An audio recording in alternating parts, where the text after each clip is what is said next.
Existe uma história enterrada nas páginas mais antigas da Bíblia que a maioria das pessoas nunca compreendeu completamente. Uma história tão perturbadora que teólogos debatem seu significado há milhares de anos. Uma história que envolve anjos rebeldes, gigantes que caminharam sobre a terra e segredos proibidos que quase destruíram a humanidade. Gênesis, capítulo 6, versículo 4. Essas palavras têm confundido estudiosos bíblicos desde que foram escritas. O texto hebraico original fala de algo extraordinário, algo que mudou o curso da história humana para sempre.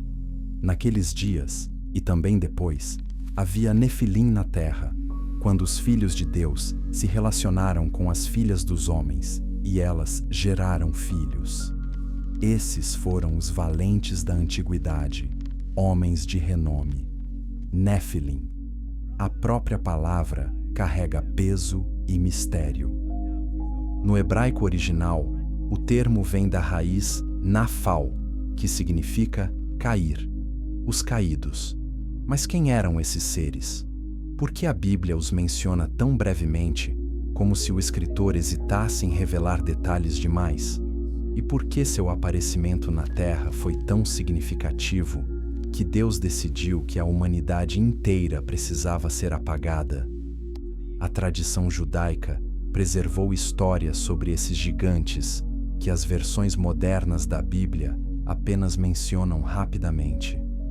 O livro de Enoque, considerado escritura sagrada pela Igreja etíope, mas removido da maioria das Bíblias, dedica capítulos inteiros a descrever o que realmente aconteceu antes do dilúvio. E o que essas páginas antigas revelam é absolutamente chocante. Estamos falando de uma era em que a fronteira entre o mundo espiritual e o mundo físico foi violada de forma catastrófica. Uma era em que seres celestiais abandonaram suas posições no céu e desceram à terra, movidos por desejos proibidos. Uma era em que o DNA humano foi corrompido, quando criaturas híbridas nasceram, quando o conhecimento que nunca deveria ter sido compartilhado com a humanidade foi revelado. Os estudiosos da Bíblia se dividem em interpretações. Alguns argumentam que os filhos de Deus eram simplesmente descendentes de Sete, a linhagem piedosa que manteve a fé após o assassinato de Abel. Outros insistem que o texto hebraico é claro demais para ser interpretado metaforicamente. A expressão filhos de Deus aparece em outros lugares do Antigo Testamento, e em cada ocorrência se refere especificamente a seres angelicais. Jó, capítulo 1, versículo 6, nos diz que os filhos de Deus vieram apresentar-se perante o Senhor. E Satanás também veio entre eles.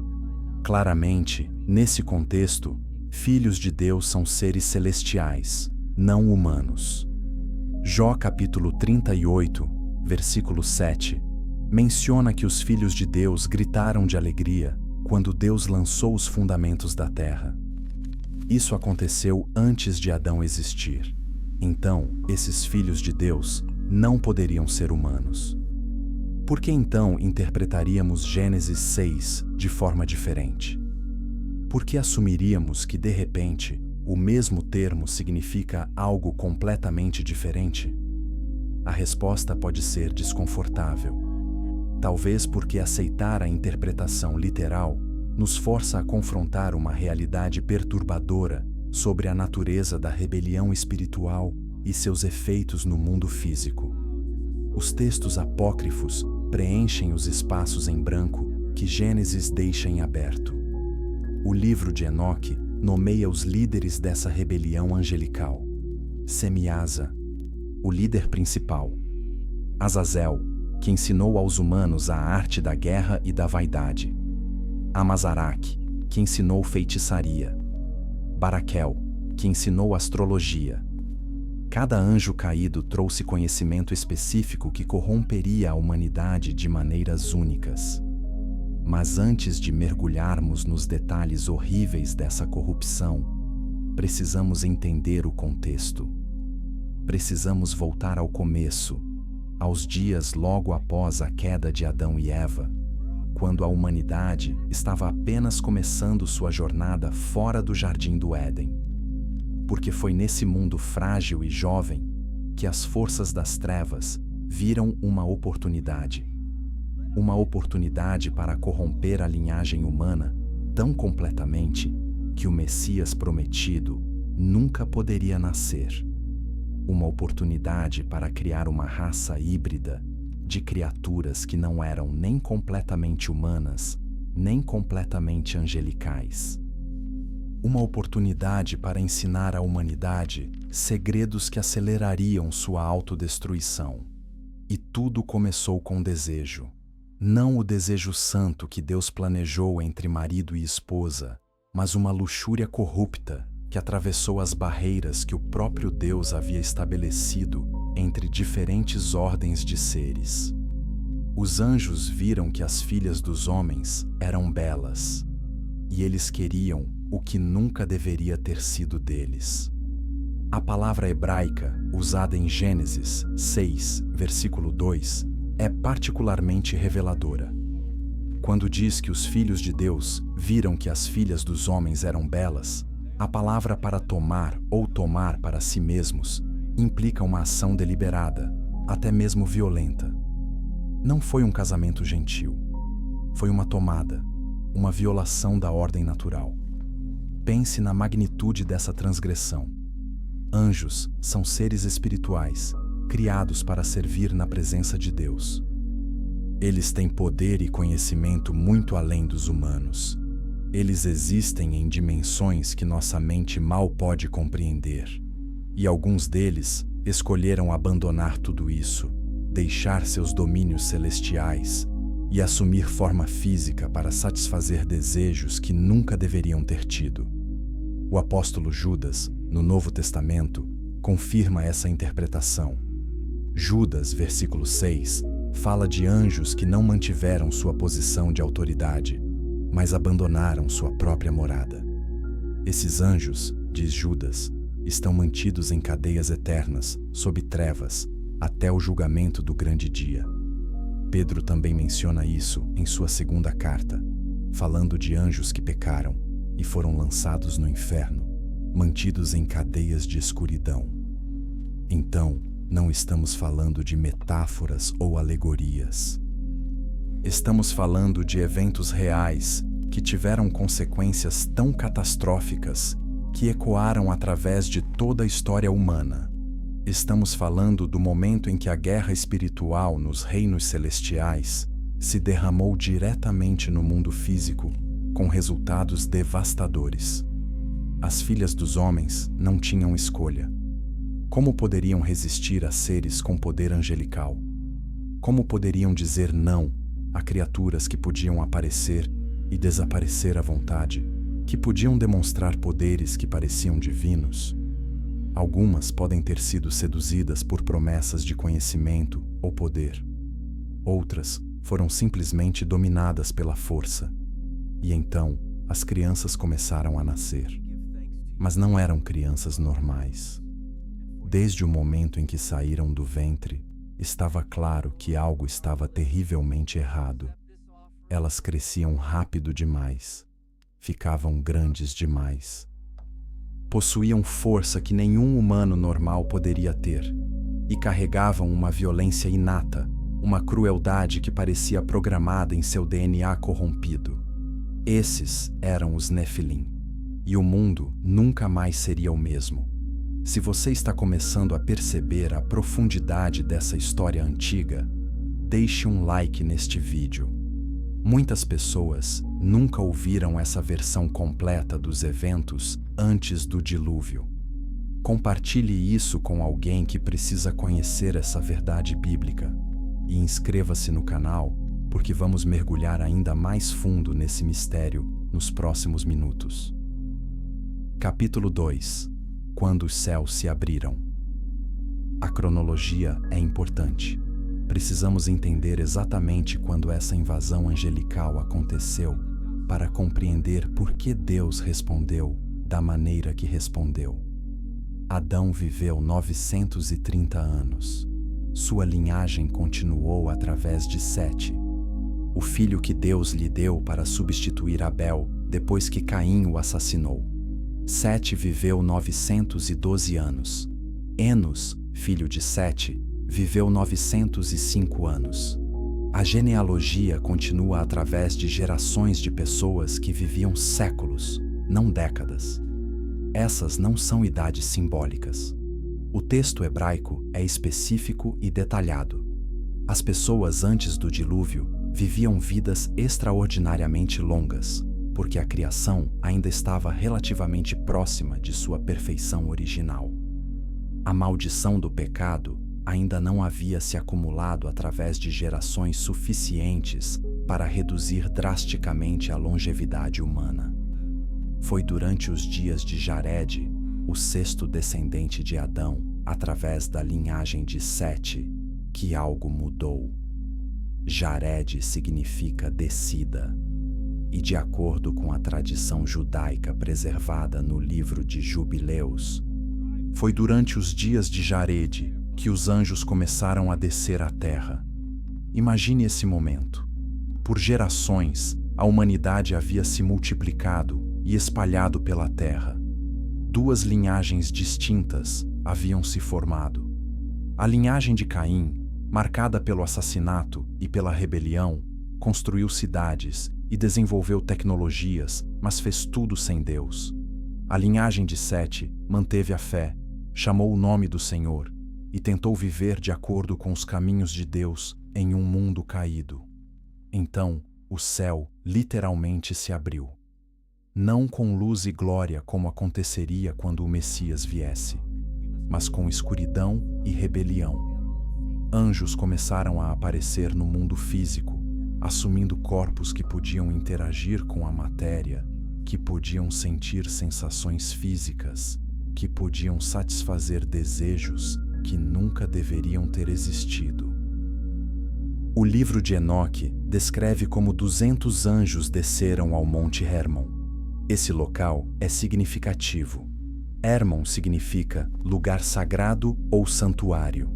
Ironicamente, esses anjos rebeldes escolheram um monte que seria mais tarde associado com adoração pagã e lugares altos proibidos. Eles fizeram um pacto ali, jurando uns aos outros que todos participariam dessa rebelião para que nenhum deles pudesse recuar. Por que fizeram esse juramento? Porque sabiam que estavam prestes a cruzar uma linha da qual não havia retorno. Sabiam que Deus havia estabelecido fronteiras entre diferentes ordens de seres por razões importantes. Sabiam que violar essas fronteiras traria julgamento severo. Mas a luxúria e o orgulho os cegaram para as consequências. Semiasa, o líder, organizou toda a operação. Ele dividiu os anjos caídos em grupos, cada um com uma missão específica. Alguns focariam em seduzir as mulheres mais belas. Outros ensinariam conhecimento proibido à humanidade. Outros ainda trabalhariam para corromper a criação de formas ainda mais horríveis. Quando esses anjos apareceram às filhas dos homens, eles não vieram como criaturas assustadoras. Eles apareceram como homens de beleza sobrenatural, com conhecimento incrível, com poder que parecia divino. Eles prometeram segredos, proteção, prazer, além da imaginação humana. E muitas mulheres, tanto da linhagem de Caim, quanto tragicamente da linhagem de Sete, foram seduzidas ou dominadas. Pense no terror e confusão que isso deve ter causado nas comunidades humanas. De repente, mulheres estavam grávidas de seres que claramente não eram completamente humanos. De repente, bebês nasciam que cresciam a taxas impossíveis. De repente, crianças de 5 anos tinham o tamanho de homens adultos e a força de 10 homens juntos. Os pais humanos dessas crianças híbridas não tinham ideia de como criá-las. Como você disciplina uma criança de 3 anos que pode te jogar pela sala com uma mão? Como você ensina moralidade a um ser que tem genes angelicais corrompidos e parece incapaz de sentir empatia normal? As mães sofriam terrivelmente. Muitas morriam no parto porque os bebês eram grandes demais. Aquelas que sobreviviam frequentemente viviam com medo de suas próprias crianças. O instinto maternal batalhava contra o terror de criar algo que não era completamente humano. E os Nephilim cresciam não apenas em tamanho, mas em número. Geração após geração, mais anjos caídos tomavam mais mulheres, mais gigantes nasciam. Eles começavam a se reproduzir entre si, criando linhagens inteiras de seres híbridos. O pool genético humano estava sendo contaminado sistematicamente. Mas não era apenas a reprodução física que estava corrompendo a humanidade. Os anjos caídos tinham outra arma em seu arsenal: conhecimento. Conhecimento que a humanidade não estava pronta para ter.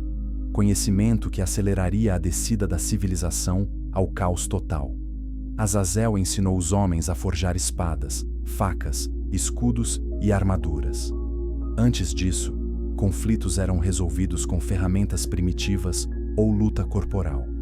Agora, armas de guerra projetadas com conhecimento angelical tornaram possível matar com eficiência. Guerras se tornaram mais sangrentas, mais devastadoras. Ele também ensinou às mulheres a arte da cosméticos, como adornar-se com joias e maquiagem elaborada. Isso pode parecer inofensivo comparado às armas, mas pense nas implicações. Ele estava ensinando vaidade, sedução, a ideia de que valor vem de aparência externa em vez de caráter interno. Ele estava corrompendo relacionamentos, transformando-os em transações baseadas em aparência física.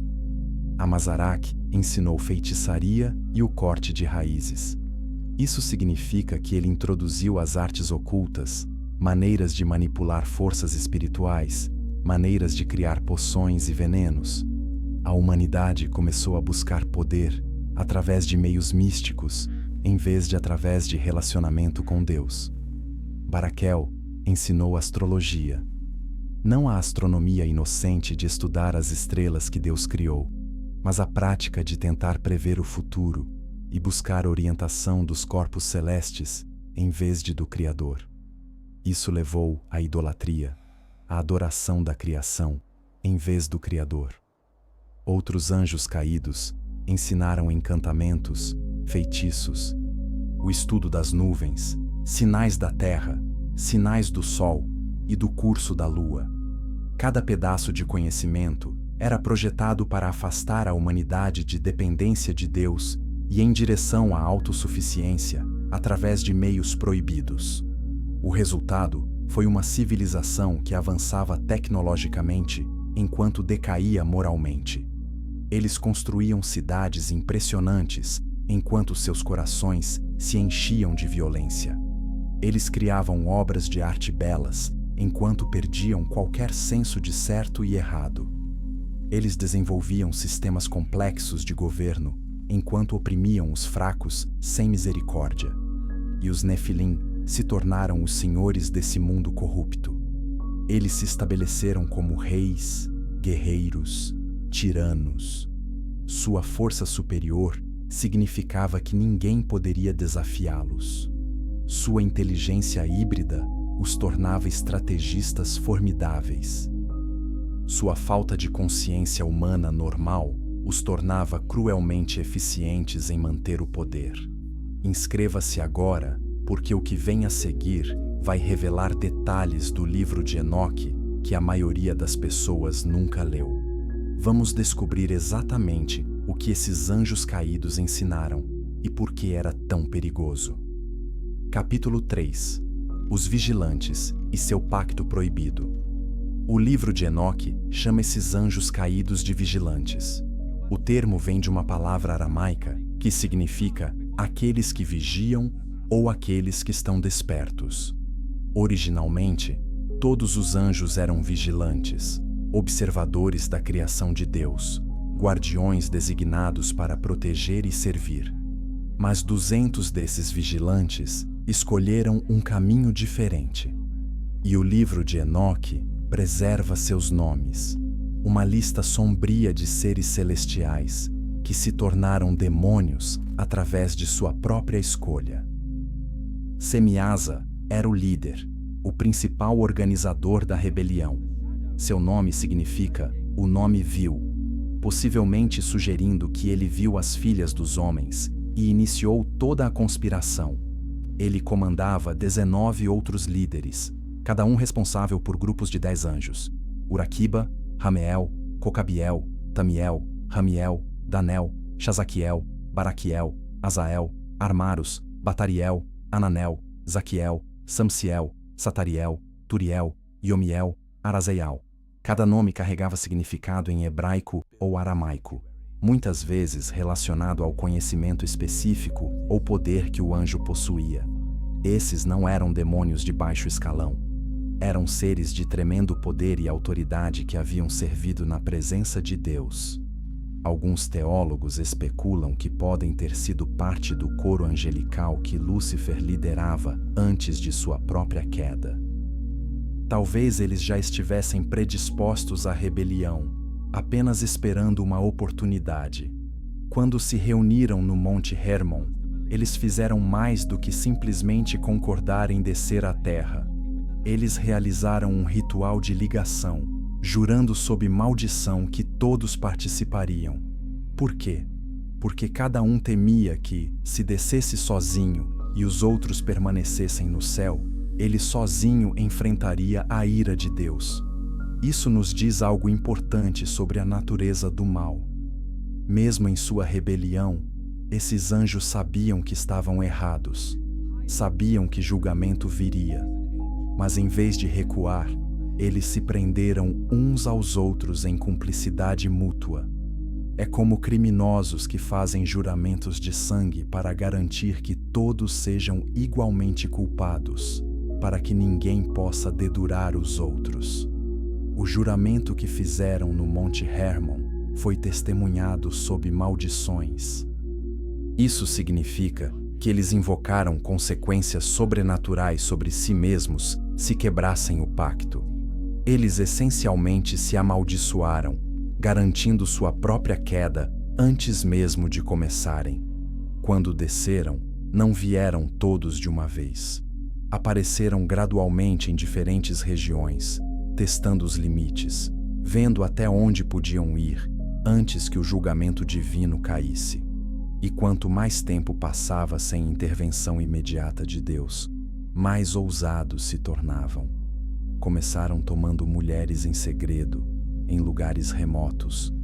Mas quando as primeiras crianças Nefilim nasceram e nenhum fogo caiu do céu, quando nenhum anjo vingador apareceu, quando Deus parecia permanecer em silêncio, eles ficaram mais abertos. Começaram a viver publicamente entre os humanos, estabelecendo-se como governantes e mestres. Os humanos, especialmente da linhagem corrompida de Caim, começaram a adorá-los. Afinal, esses seres demonstravam poder que nenhum humano possuía. Podiam fazer coisas que pareciam milagrosas. Possuíam conhecimento de coisas celestiais. Por que não tratá-los como deuses? E os anjos caídos amavam essa adoração. Tendo perdido sua posição de servir diante do trono de Deus, eles criaram seus próprios tronos na terra. Tendo abandonado a glória de adorar o Criador, eles exigiram adoração de criaturas inferiores. Esse padrão se repetiria através da história. Toda religião pagã, toda falsa adoração, toda idolatria pode traçar suas raízes de volta a esse momento em que humanos começaram a adorar seres espirituais caídos em vez de Deus. Os deuses do Egito, da Babilônia, da Grécia, de Roma. Todas as mitologias antigas preservam memórias distorcidas dos Nefilim e dos anjos caídos que os geraram. Zeus e os titãs, os gigantes do Olimpo, os semideuses de incontáveis culturas, não eram completamente fictícios. Eram memórias corrompidas de eventos reais, de quando gigantes realmente caminharam pela terra e seres sobrenaturais realmente governaram como tiranos. O conhecimento que os vigilantes compartilhavam não era neutro. Cada pedaço de informação era projetado para aumentar o pecado humano. A metalurgia avançada não foi dada para fazer ferramentas agrícolas melhores, mas para criar armas de guerra. O conhecimento de ervas e plantas não foi compartilhado para curar doenças, mas para fazer venenos e drogas intoxicantes. Eles ensinaram astronomia não para que os humanos pudessem maravilhar-se com a criação de Deus, mas para que pudessem praticar astrologia e buscar orientação das estrelas. Ensinaram escrita não principalmente para preservar verdade, mas para registrar feitiços e encantamentos. Cada dom era torcido, cada habilidade corrompida. E o mais horrível de tudo, o livro de Enoque descreve como os vigilantes ensinaram as mulheres sobre aborto. Isso faz sentido de uma maneira sombria.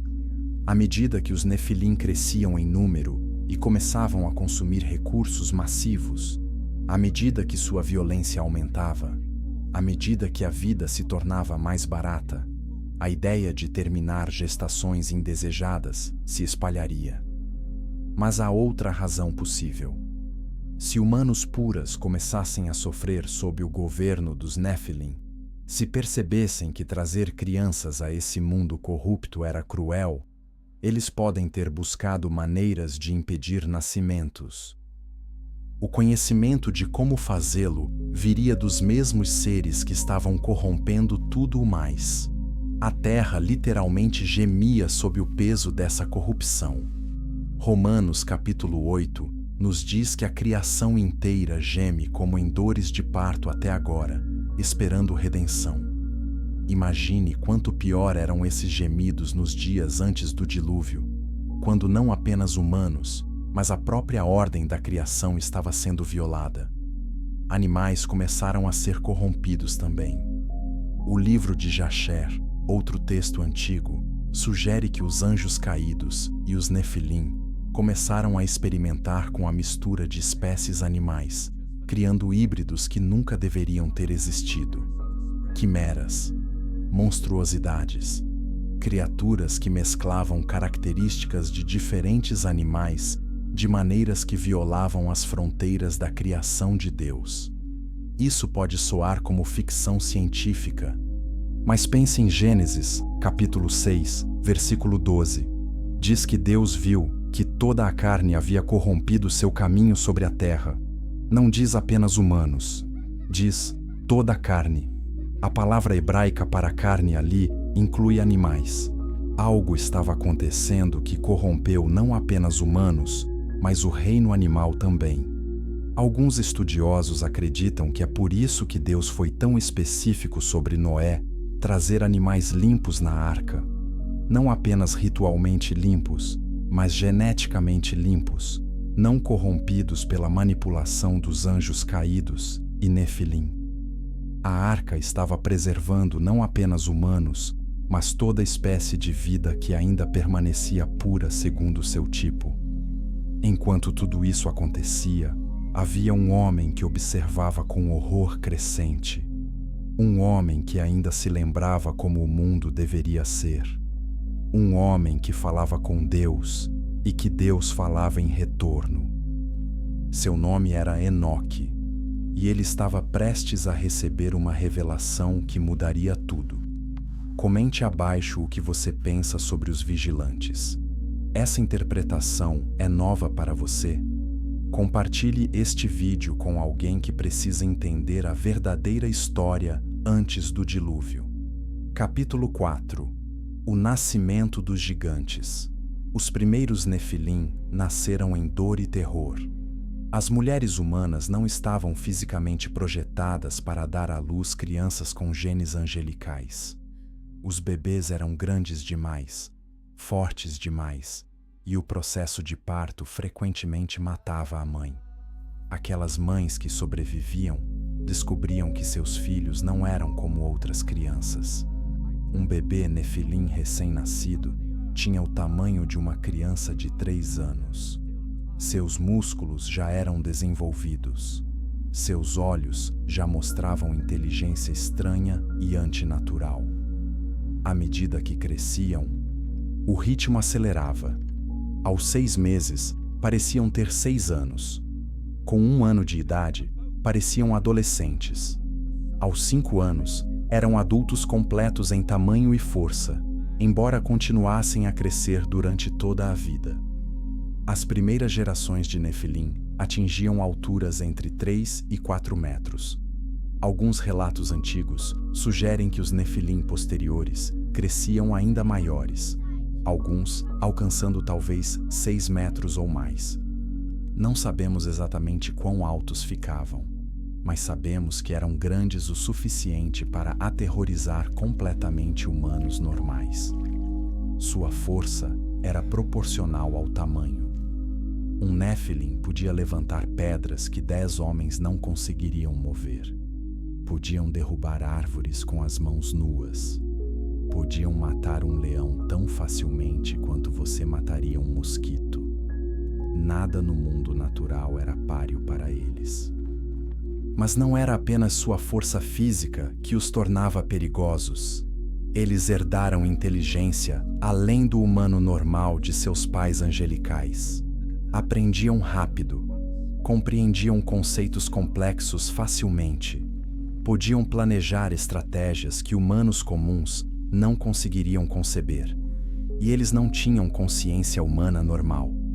Essa é a parte mais aterrorizante.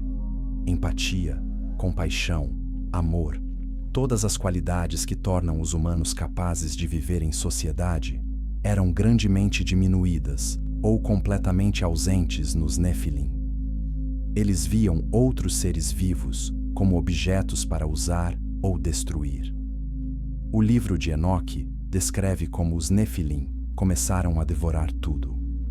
Consumiam toda a comida que humanos produziam.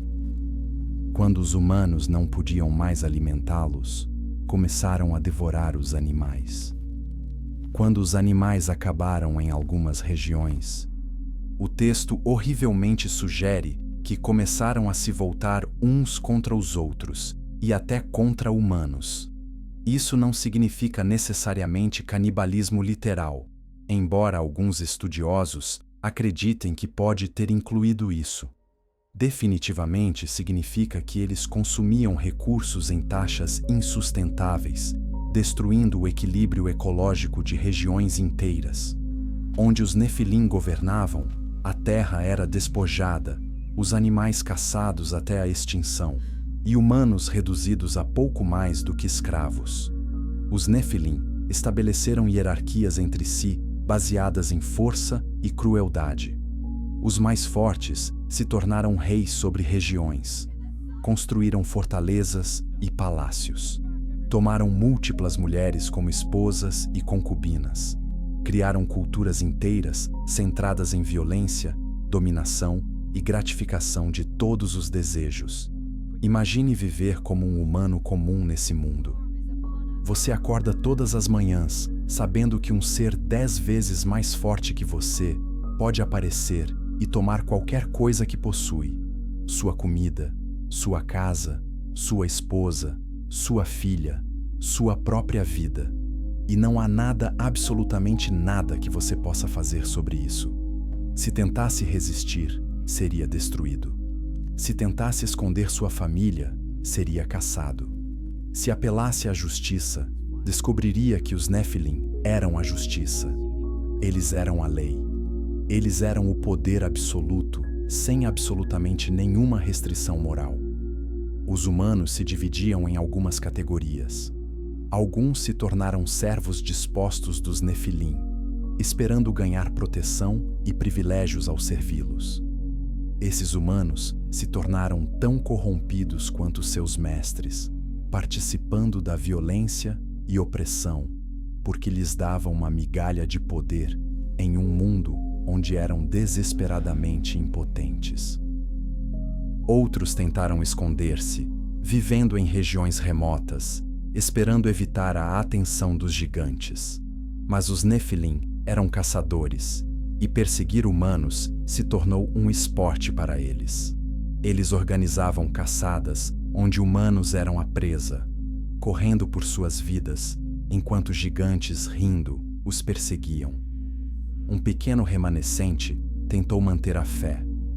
Esses eram principalmente da linhagem de Sete, famílias que ainda se lembravam do Éden, que ainda contavam histórias de quando Deus caminhava com Adão no jardim, que ainda acreditavam que o Criador não havia abandonado sua criação. Mas até mesmo essa linhagem fiel estava encolhendo. Geração após geração, mais pessoas da linha de Sete eram seduzidas pela cultura dos Nefilim. Por quê? Porque a alternativa parecia sem esperança.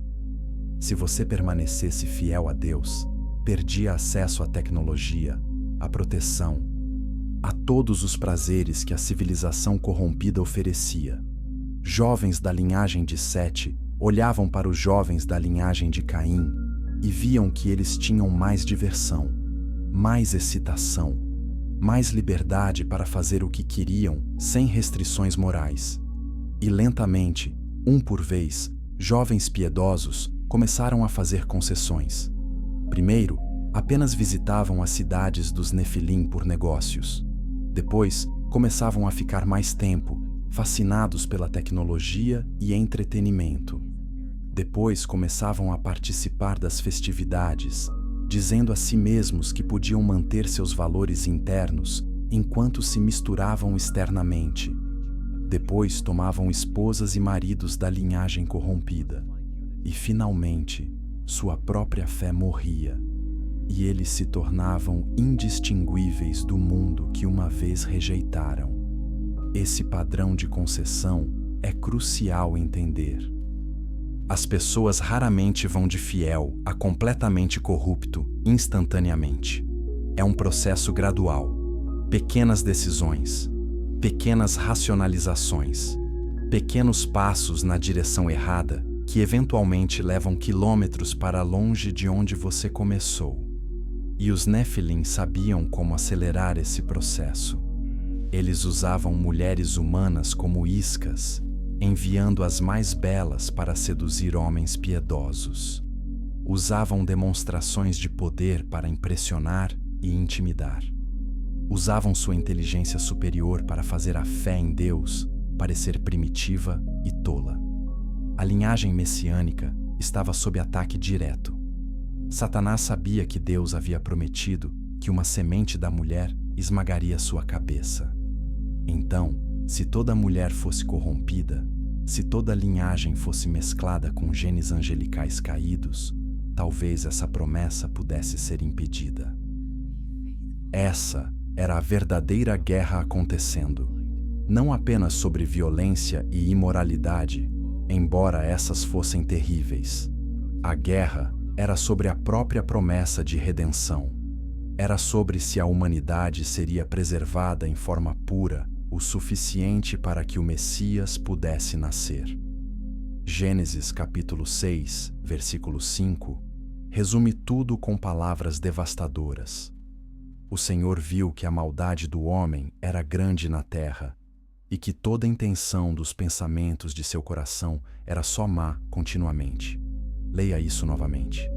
Toda intenção, todo pensamento, continuamente. Não havia bondade remanescente. Não havia arrependimento. Não havia desejo de mudança. A corrupção era total e completa.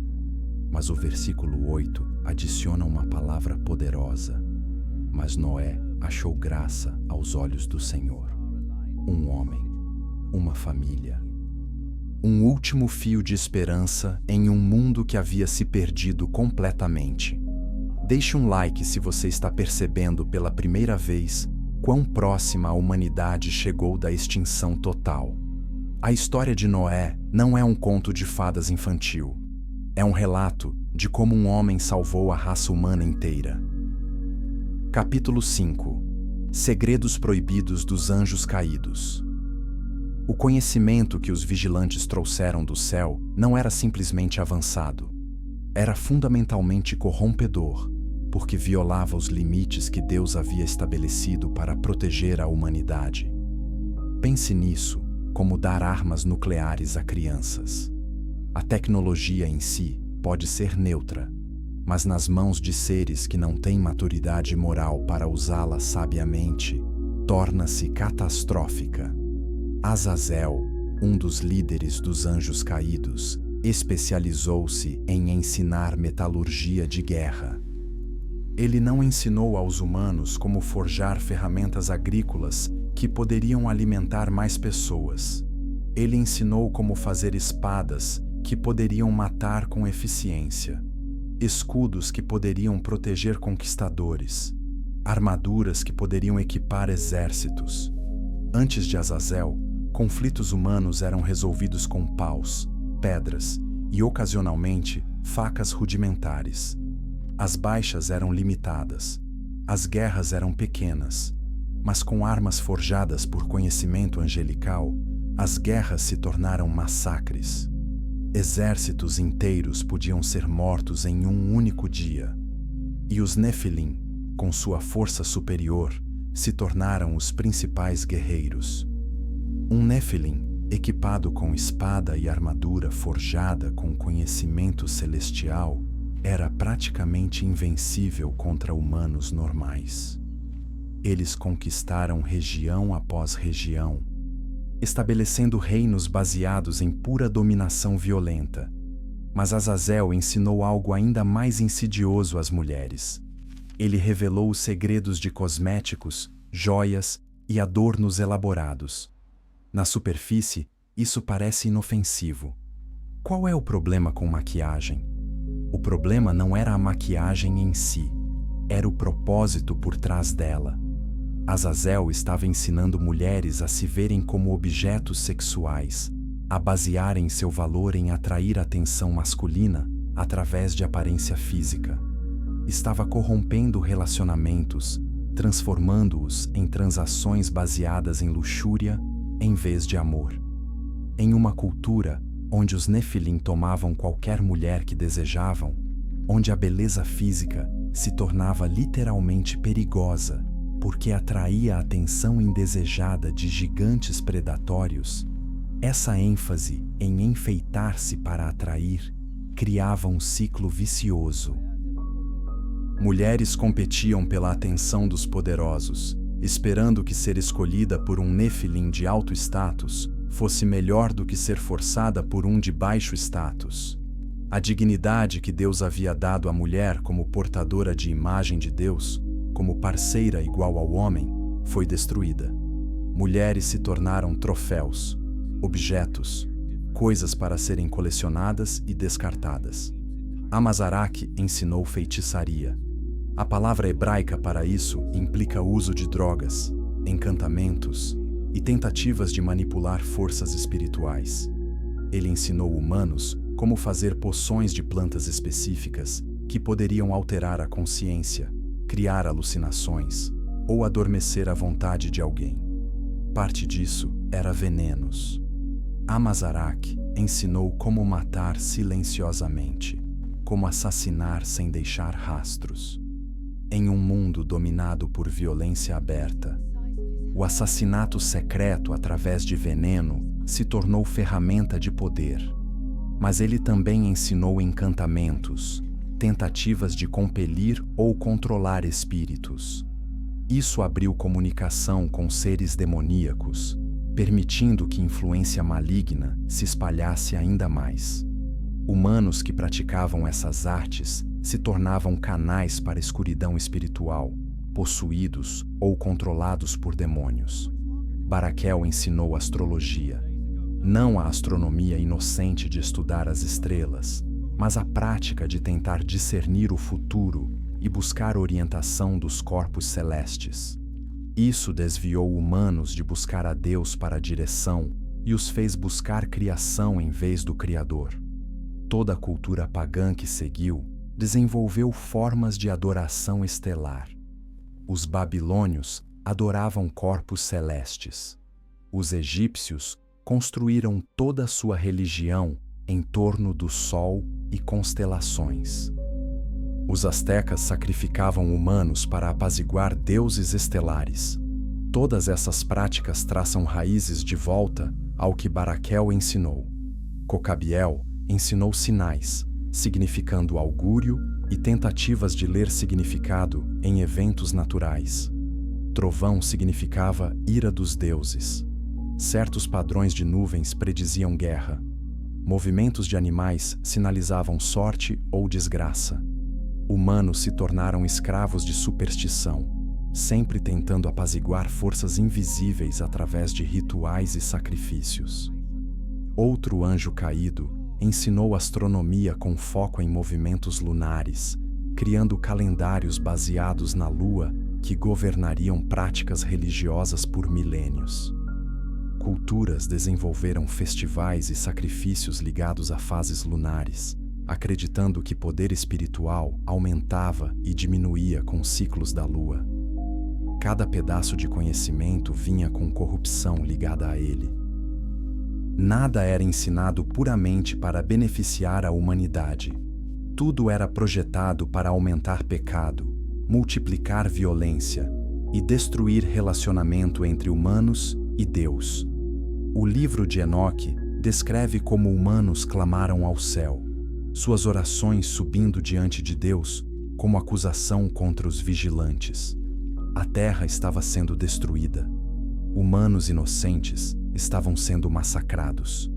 Toda esperança parecia perdida. E finalmente, Deus respondeu. Mas não da maneira que qualquer um esperava. Deus enviou uma visão a um homem que andava tão próximo a ele que eventualmente não experimentaria a morte. Um homem que seria levado diretamente ao céu porque sua fé era tão pura que Deus simplesmente o tomou. Enoque, o sétimo desde Adão, estava prestes a aprender o destino do mundo inteiro. Inscreva-se agora, porque a próxima parte revela o que Deus disse a Enoque sobre o julgamento vindouro. O que você está prestes a ouvir é diretamente do livro de Enoque, preservado por milhares de anos. Capítulo 6. A corrupção de toda a carne. Enoque era diferente. Em um mundo onde todos haviam esquecido como falar com Deus, Enoque tinha conversas. Onde todos haviam esquecido como viver retamente, Enoque andava em santidade. Gênesis capítulo 5, versículo 22, diz que Enoque andou com Deus 300 anos. Andar com Deus significa mais do que apenas acreditar que Ele existe. Significa comunhão diária.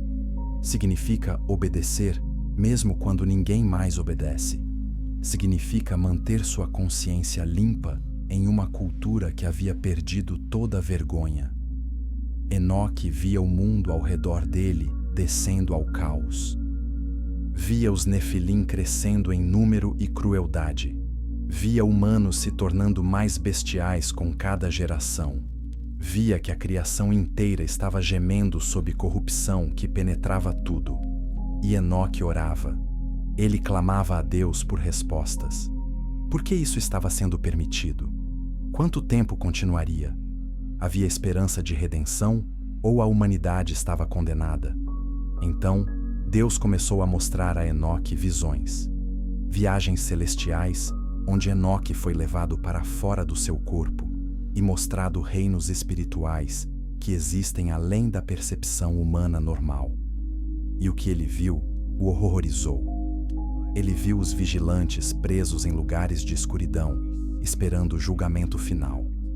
Ele viu demônios, espíritos desencarnados dos Nefilim que haviam morrido, vagando pela terra causando destruição. Ele viu o inferno sendo preparado para a punição eterna dos anjos caídos. Mas ele também viu algo surpreendente. Ele viu que Deus não havia abandonado a humanidade. Viu que julgamento estava vindo, mas que através do julgamento, viria a purificação. Viu que um remanescente seria salvo. Deus deu a Enoque uma missão. Ele deveria registrar essas visões. Deveria advertir os anjos caídos de seu destino vindouro. E deveria encorajar humanos justos que permaneciam que sua fé não era em vão. Enoque confrontou os próprios vigilantes. Imagine a coragem que isso exigiu. Esses eram seres de tremendo poder que governavam a terra como deuses. E Enoque, um humano mortal, aproximou-se deles com uma mensagem de Deus. Os vigilantes ficaram inicialmente desdenhosos. Quem era esse humano insignificante para falar-lhes? Mas quando Enoque começou a profetizar, quando descreveu detalhes sobre eles que ele não poderia ter conhecido naturalmente, quando falou com autoridade que vinha claramente de uma fonte além dele mesmo, eles ficaram abalados.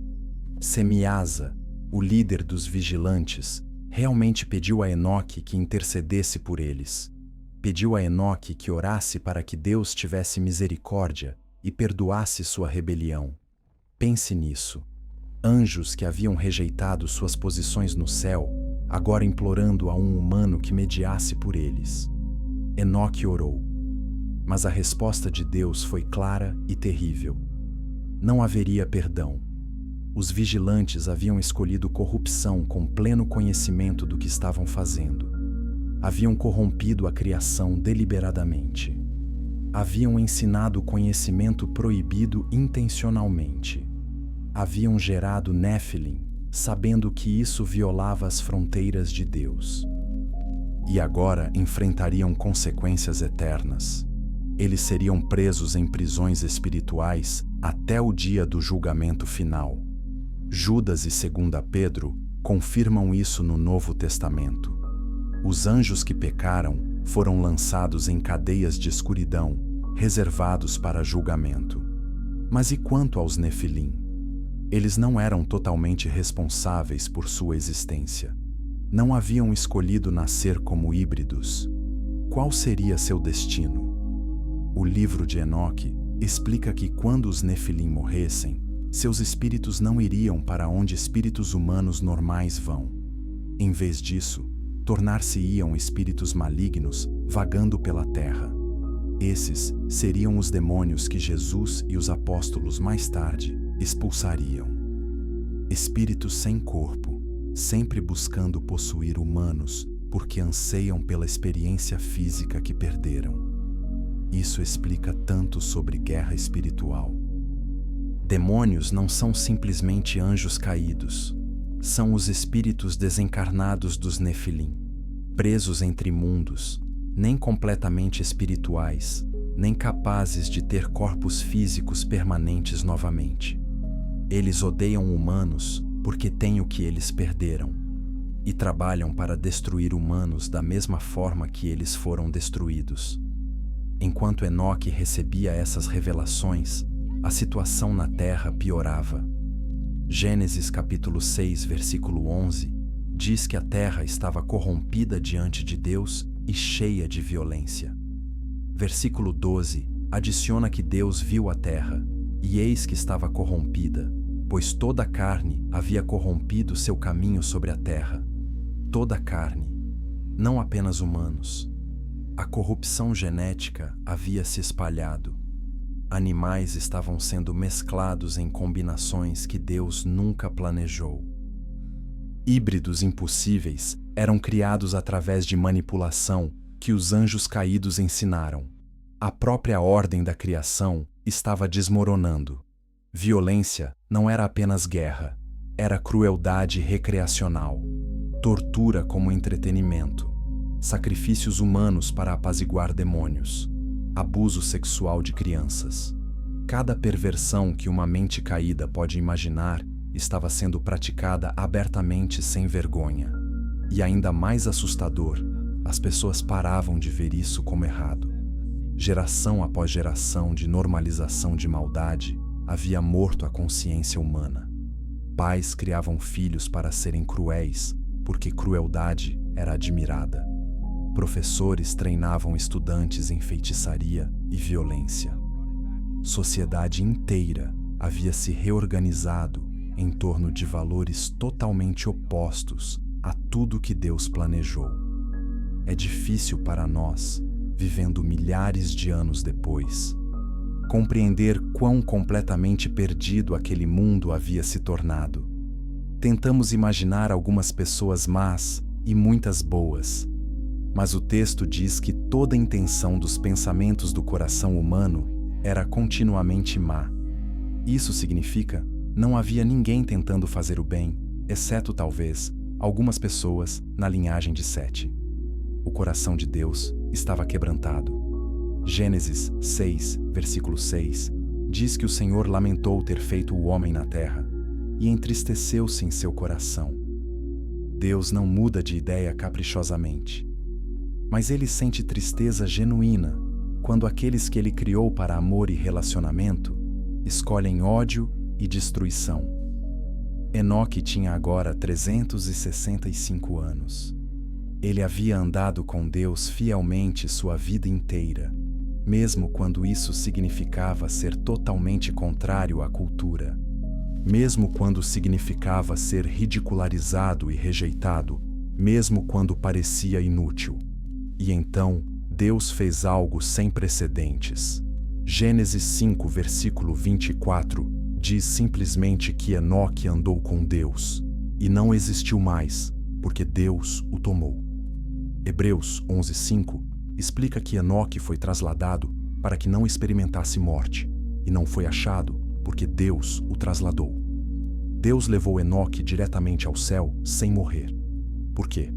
Porque Enoque representava esperança, prova de que mesmo no mundo mais escuro, mesmo na sociedade mais corrupta, um humano pode escolher fidelidade, e Deus honra essa escolha. Mas a trasladação de Enoque também sinalizou algo mais. Sinalizou que o tempo havia acabado. O pregador da justiça foi removido. A voz advertindo o julgamento foi silenciada.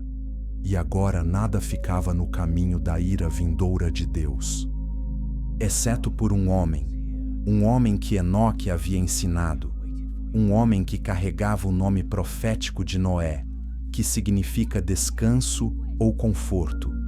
E Deus estava prestes a dar a Noé a instrução mais estranha que qualquer humano jamais recebeu. Compartilhe este vídeo se você está começando a entender a seriedade do que aconteceu antes do dilúvio.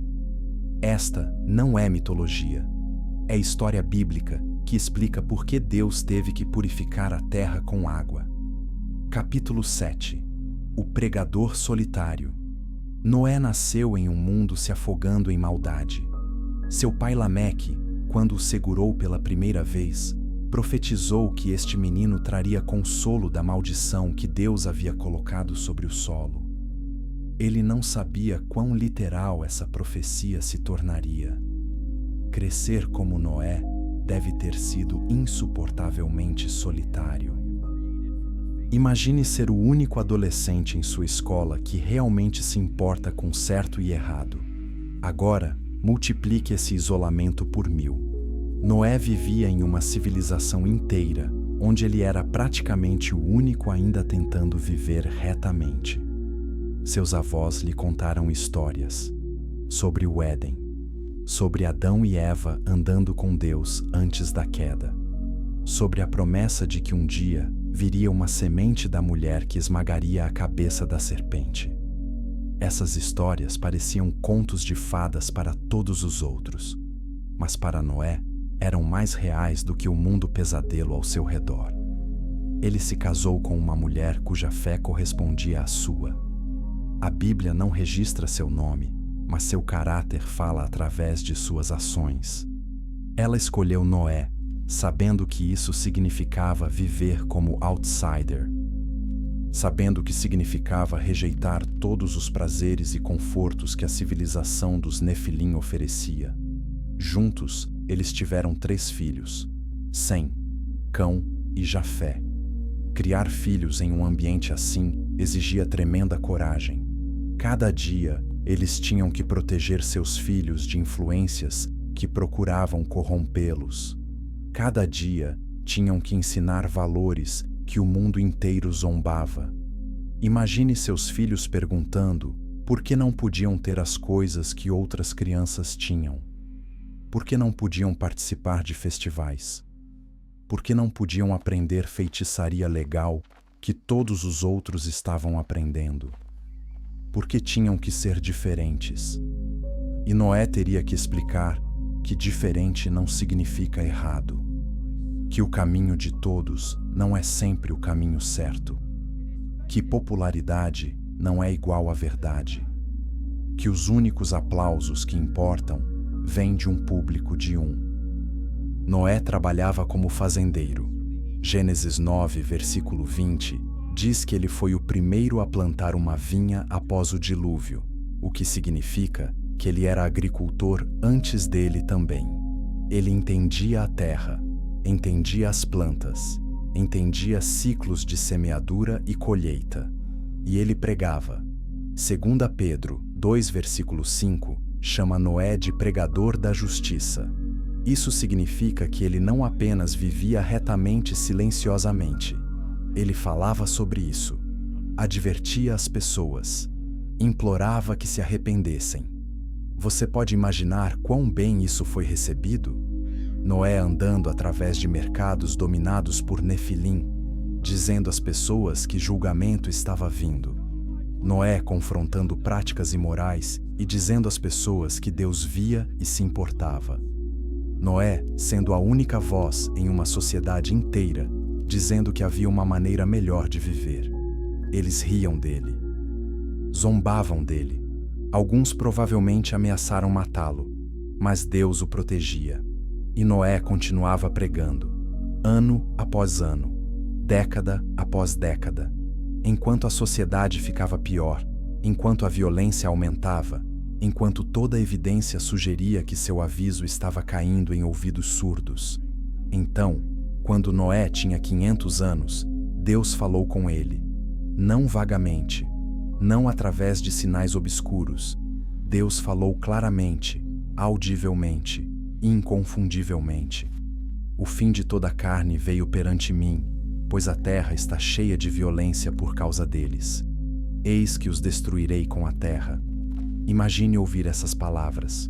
Toda pessoa que você conhecia, exceto sua família imediata, estava prestes a morrer. Toda cidade, todo reino, toda conquista humana estava prestes a ser varrida. Tudo. Mas então, Deus deu instruções. Faça uma arca de madeira de cipreste. Quartos você fará na arca e a revestirá por dentro e por fora com piche. As medidas eram específicas. Comprimento 300 côvados, largura 50 côvados, altura 30 côvados. Convertendo para medidas modernas, isso é aproximadamente 137 metros de comprimento, 23 metros de largura, 14 metros de altura. Massivo, maior do que qualquer embarcação que seria construída novamente por milhares de anos. 3 andares, muitos quartos, uma janela perto do topo, uma porta na lateral, e instruções para trazer animais, 2 de cada tipo, e 7 pares dos tipos limpos. Noé deveria preservar vida através do julgamento vindouro. Como você reage a uma ordem dessas? Noé poderia ter questionado, poderia ter argumentado que isso era impossível, que ele não tinha recursos, que levaria tempo demais, que as pessoas pensariam que ele era louco. Em vez disso, Gênesis 6, versículo 22, diz simplesmente: assim fez Noé. Conforme tudo o que Deus lhe ordenara, assim o fez. Obediência imediata, completa, sem questionamento. Essa é a marca da verdadeira fé. Noé reuniu seus filhos. Sem, Cão e Jafé agora eram homens adultos. E ele lhes disse o que Deus havia dito. Eles acreditaram nele. Esse fato sozinho é notável. Eles poderiam ter pensado que seu pai finalmente havia enlouquecido, mas eles confiaram nele. E assim começou o projeto de construção mais importante da história humana. Uma família de 8 pessoas contra o clock do julgamento divino. Comente abaixo como você teria reagido se Deus te dissesse para construir uma arca gigante. A obediência de Noé é um dos exemplos mais poderosos de fé na Bíblia inteira. Capítulo 8. Construindo o impossível. Construir a arca levou décadas, possivelmente um século.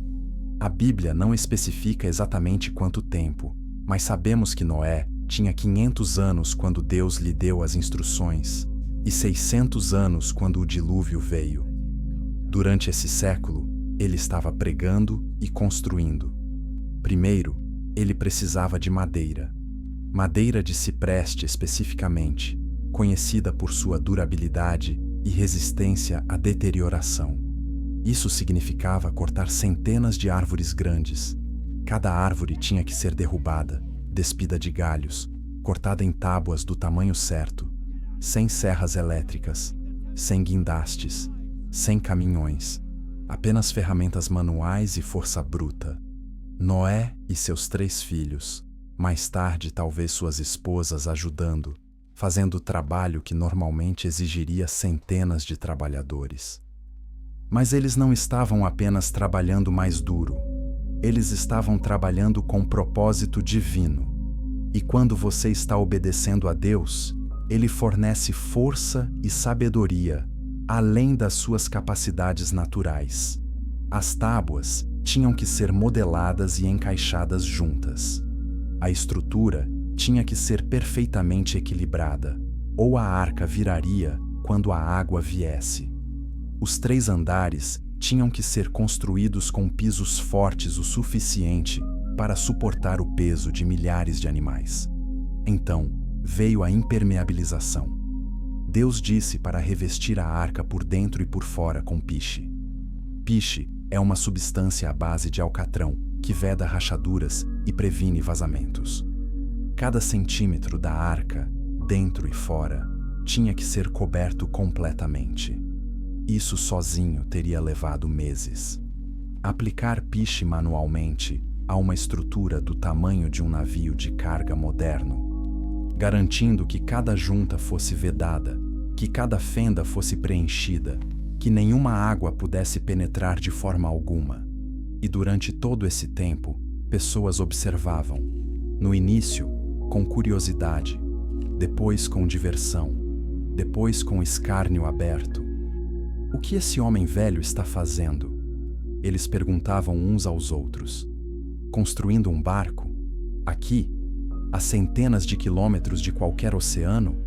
Ele finalmente enlouqueceu completamente? Néfilim vinham ver o espetáculo. Gigantes de 4 metros de altura ficavam lá rindo, enquanto esses humanos minúsculos trabalhavam em seu projeto impossível. Às vezes, eles chutavam materiais para longe só para assistir Noé ir recuperá-los. Às vezes, ameaçavam destruir tudo só para ver medo nos olhos da família. Mas Deus os protegia. Toda vez que um Néfilim se aproximava demais, toda vez que violência parecia iminente, algo os parava. Talvez um anjo invisível, talvez um medo súbito plantado em seus corações, talvez simplesmente perda de interesse. Seja o que for, a arca continuou subindo. Noé pregava enquanto trabalhava. Quando as pessoas vinham zombar, ele lhes dizia por que estava construindo. Água está vindo. Julgamento está vindo. Arrependam-se enquanto há tempo. Entrem na arca comigo e sejam salvos. Eles riam mais alto. Água cobrindo a terra inteira? Impossível. De onde viria essa água? O céu? O solo? Ridículo. Noé era claramente delirante. Mas pense na fé exigida de Noé. Ele nunca havia visto chuva pesada o suficiente para inundar qualquer coisa. O mundo antediluviano era aparentemente regado por neblinas e rios, não por tempestades torrenciais. Ele não tinha nenhuma evidência natural de que o que Deus havia dito era possível. Ele apenas tinha a palavra de Deus. E para Noé, isso era suficiente. Seus filhos trabalhavam ao lado dele. Sem, o mais velho, sério, e confiável. Cão, o do meio, às vezes questionador, mas finalmente obediente. Jafé, o mais jovem, trazendo energia e entusiasmo. Juntos, eles formavam uma equipe. Suas esposas trabalhavam também, preparando refeições para manter a energia dos homens, fazendo cordas e redes que seriam necessárias, organizando como suprimentos seriam armazenados dentro da arca, planejando para a logística impossível de abrigar milhares de animais por meses. Como você alimenta leões sem eles comerem as zebras? Como você mantém predadores separados de presas? Como você armazena comida suficiente para todos por mais de um ano? Como você lida com resíduos de milhares de animais? Estes eram problemas reais que exigiam soluções reais. E de alguma forma, através de sabedoria de Deus, eles descobriram respostas. Compartimentos foram construídos, sistemas foram projetados, provisões foram armazenadas.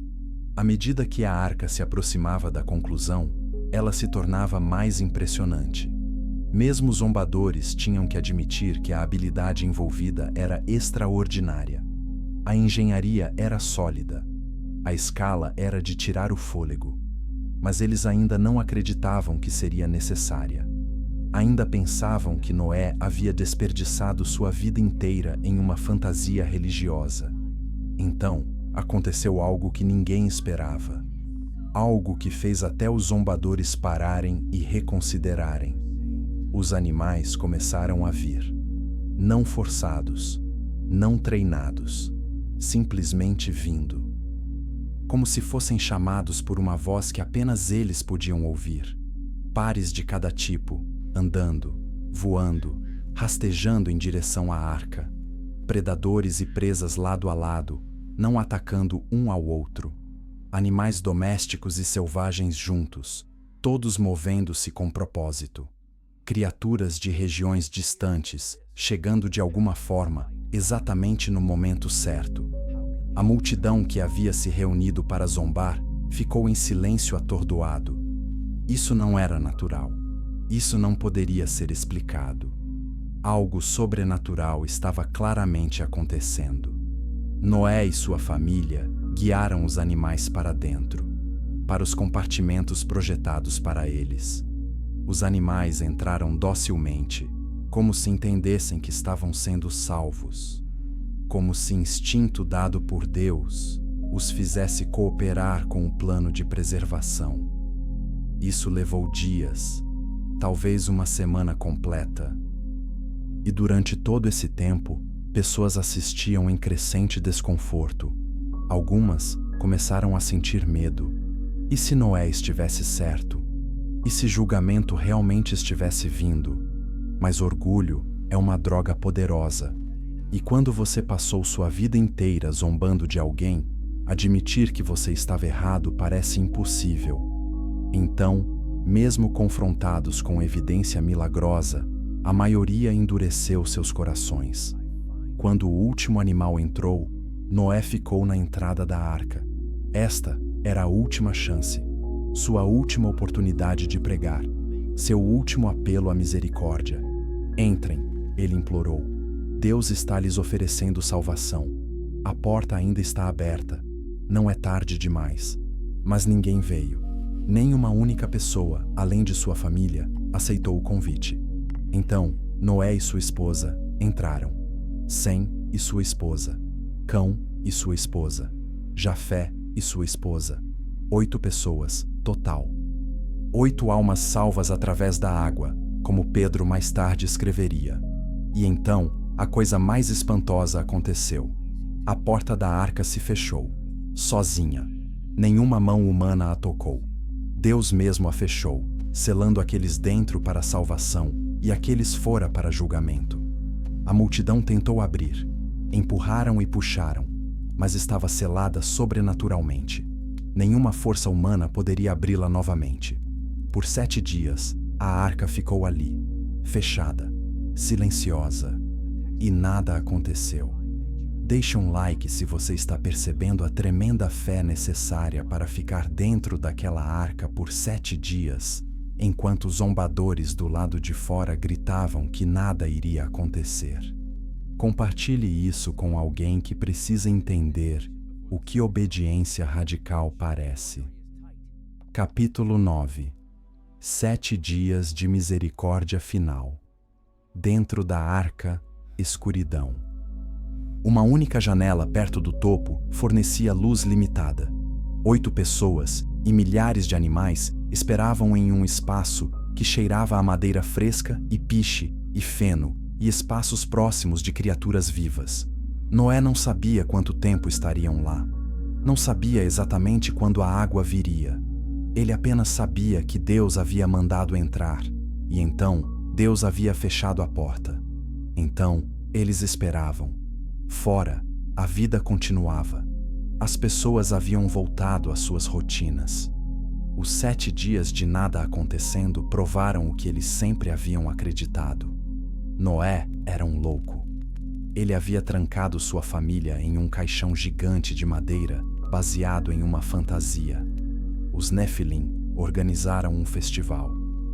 Uma semana de celebração zombando de Noé um último tempo. Bebidas fluíam. Música tocava. Eles dançavam e riam e se entregavam a todo o excesso que mentes corrompidas podiam imaginar. Este é o fim do pregador de condenação, eles brindaram. Ele construiu sua própria prisão. Que fique lá dentro e apodreça. Ninguém notou as mudanças sutis. Como os animais estavam inquietos, sentindo algo que humanos não podiam. Como o ar parecia mais pesado. Como uma tensão estranha pairava sobre tudo. Então, no 7º dia, aconteceu. Gênesis 7, versículo 11, descreve com precisão terrível. No ano 600 da vida de Noé, no 2º mês, no 17º dia do mês, naquele dia, todas as fontes do grande abismo se romperam, e as comportas dos céus foram abertas. 2 coisas aconteceram simultaneamente. De baixo, a terra literalmente se partiu. Fontes de águas subterrâneas que ninguém sabia que existiam explodiram através da superfície com pressão massiva. Géiseres de água dispararam centenas de metros no ar. O solo tremeu. Rachaduras correram através da terra como raios. Edifícios desabaram. Pessoas caíram enquanto o solo se abria embaixo delas. Água jorrou de lugares onde nada deveria estar. E de cima, os céus se abriram.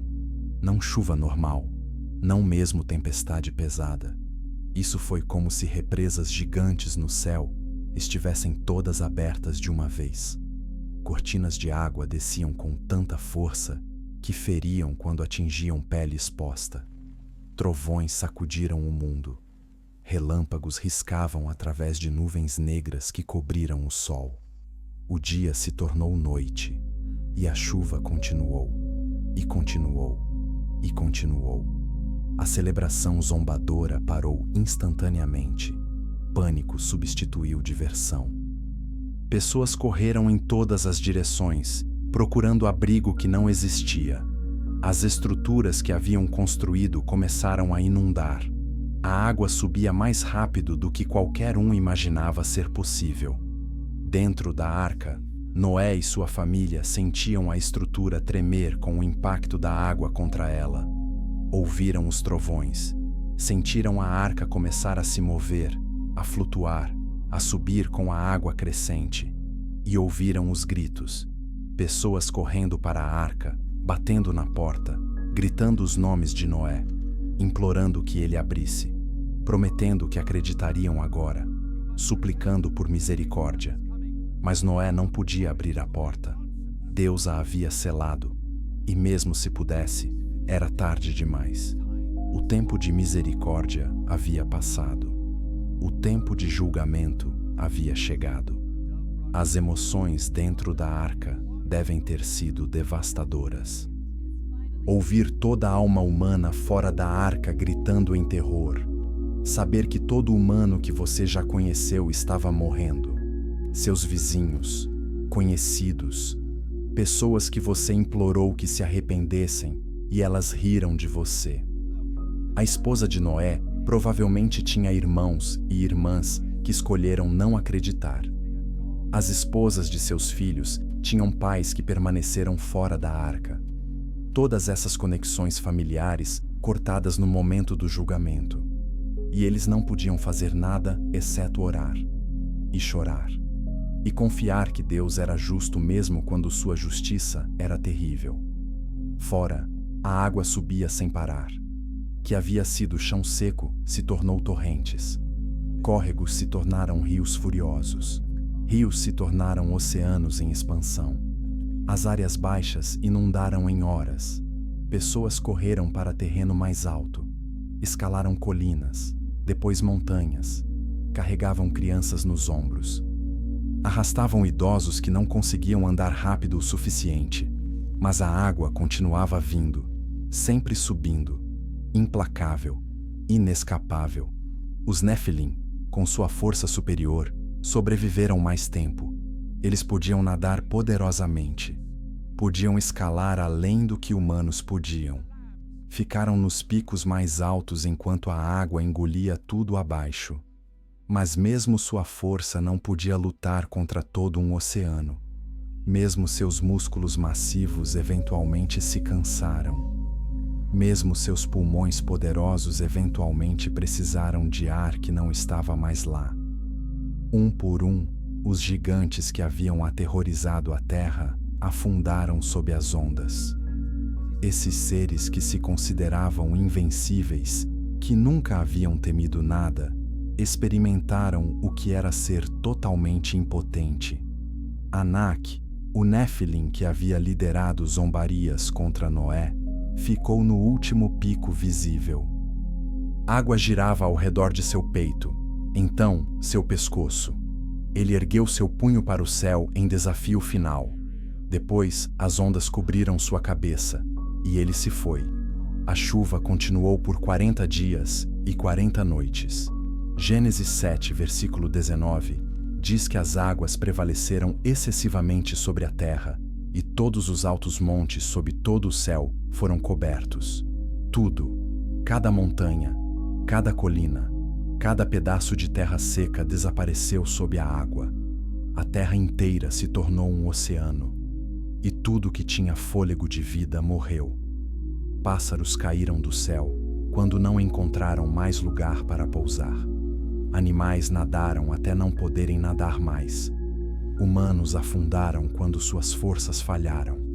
Gênesis 7, versículo 23, resume com palavras devastadoras. Tudo o que existia sobre a face do solo foi exterminado, desde o homem até o animal. Os répteis e as aves dos céus foram exterminados da terra. Restou somente Noé e os que com ele estavam na arca. Apenas 8 pessoas, de uma população que talvez contasse milhões. Apenas uma família, flutuando em uma caixa de madeira sobre as ondas de julgamento. A civilização que os Nefilim construíram, desaparecida. As cidades com suas tecnologias avançadas, enterradas sob lama e água. O conhecimento que os anjos caídos ensinaram, apagado em uma única geração. Toda a arrogância humana, todo o poder dos gigantes, toda a sabedoria corrupta dos vigilantes, não pôde resistir à simples água quando Deus a convocou como instrumento de justiça. Inscreva-se agora, porque o que vem a seguir revela o que aconteceu aos espíritos dos Nefilim após suas mortes físicas, e explica por que demônios ainda vagam pela terra hoje. Capítulo 10. Quando as águas cobriram os gigantes. A arca flutuou sobre as águas por 150 dias. 5 meses de escuridão, de sons de água incessantes, de viver em proximidade com milhares de animais em espaço confinado.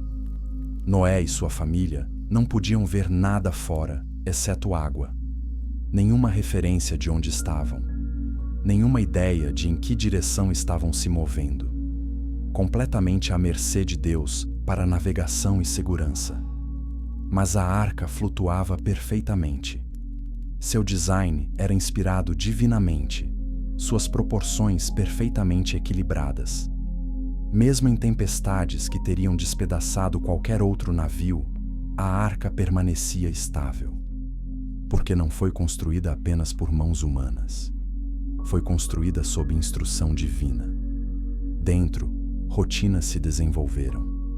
Alguém tinha que alimentar milhares de animais, limpar seus resíduos, garantir que os que ficavam doentes recebessem cuidado. Isso deve ter consumido cada hora de cada dia. Mas havia também tempo para reflexão, tempo para processar o que havia acontecido, tempo para luto, porque apesar do mundo ter sido terrivelmente maligno, ainda havia sido o único mundo que conheciam, e agora havia desaparecido. Sem, o filho mais velho, provavelmente assumiu o papel de liderança ajudando seu pai. Cão, o do meio, pode ter lutado mais com o isolamento e incerteza. Jafé, o mais jovem, talvez mantivesse esperança viva com otimismo juvenil. As esposas, cujos nomes não conhecemos, mas cujo caráter podemos inferir, trabalhavam incansavelmente, cozinhando, limpando, cuidando, mantendo alguma aparência de normalidade em circunstâncias que eram tudo menos normais. E eles oravam. Oh, como devem ter orado! Agradecimento por proteção, lamento pelos perdidos, petições por orientação, louvor por fidelidade de Deus, mesmo quando não podiam ver o fim de sua provação. Gênesis 8, versículo 1, contém uma das frases mais bonitas em toda a Escritura. Mas Deus se lembrou de Noé e de todos os animais selvagens e de todos os animais domésticos que estavam com ele na arca. Deus se lembrou. Não porque ele havia esquecido. Deus não é humano para esquecer. Mas a frase significa que Deus agiu em favor deles. Seu tempo de espera havia cumprido seu propósito. Agora viria resgate. Deus fez um vento soprar sobre a terra. As fontes do abismo e as comportas dos céus foram fechadas. A chuva parou. E lentamente, lentamente, as águas começaram a receder. Imagine a paciência exigida. Noé não tinha calendário lhe dizendo quanto tempo mais levaria. Não tinha mapas mostrando onde estavam. Não tinha comunicação com o mundo exterior confirmando que a terra estava secando. Ele apenas tinha que esperar, confiar, obedecer. Após 5 meses, a arca veio repousar sobre os montes de Ararat. Eles não estavam mais flutuando sem rumo. Estavam em terra novamente, ainda cobertos por água, mas em terra. 2 meses e meio depois, os topos das montanhas se tornaram visíveis. Pela primeira vez em mais de 7 meses, eles podiam ver algo além de água. Terra estava emergindo. Vida estava se tornando possível novamente. Após 40 dias, Noé abriu a janela. O ar fresco deve ter sido intoxicante depois de meses de atmosfera confinada, úmida, cheia de cheiros de animais. Ele enviou um corvo. Ele voou de um lado para o outro até que a água secasse da terra. Então, ele enviou uma pomba. Mas ela não encontrou lugar para pousar e voltou. Depois de 7 dias, ele a enviou novamente. Desta vez, ela voltou com uma folha de oliveira fresca em seu bico. As plantas estavam crescendo novamente. Vida estava retornando. Mais 7 dias. Ele enviou a pomba uma terceira vez. Ela não voltou. Havia encontrado um lar. Noé removeu a cobertura da arca. Olhou para fora e viu que o solo estava seco. Mas ele não saiu imediatamente, porque Deus não havia dito para sair ainda.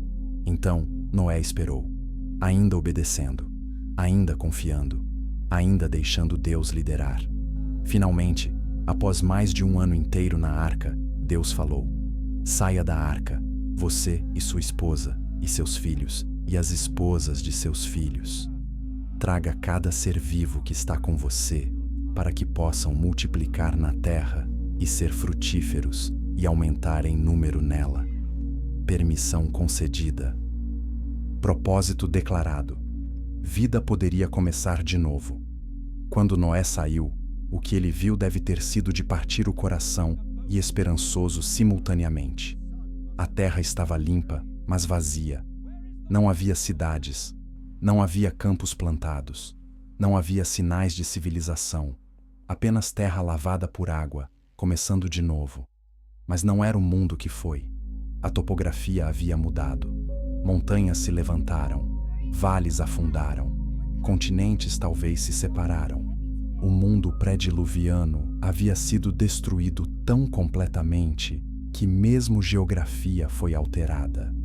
E naquele mundo novo e limpo, os espíritos dos Nefilim mortos vagavam, porque quando seus corpos híbridos morreram, seus espíritos não foram para onde espíritos humanos normais vão.